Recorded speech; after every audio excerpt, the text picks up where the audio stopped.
Alam natin is y is equal to mx plus h over m. Ang concept natin ay isa lang, which is m. Kaya isang masas lang tayo mag-differentiate. So, i-copy muna natin yung problem. Y is equal to mx plus h over m. Differentiate both sides, d over dx.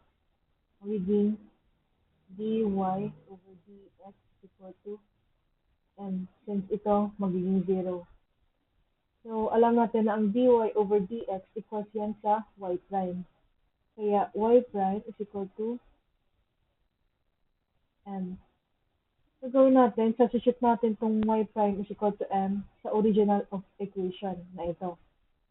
So, copy natin y is equal to mx plus h over m. Palitan natin lahat ng m ng y prime. So, y is equal to y prime x plus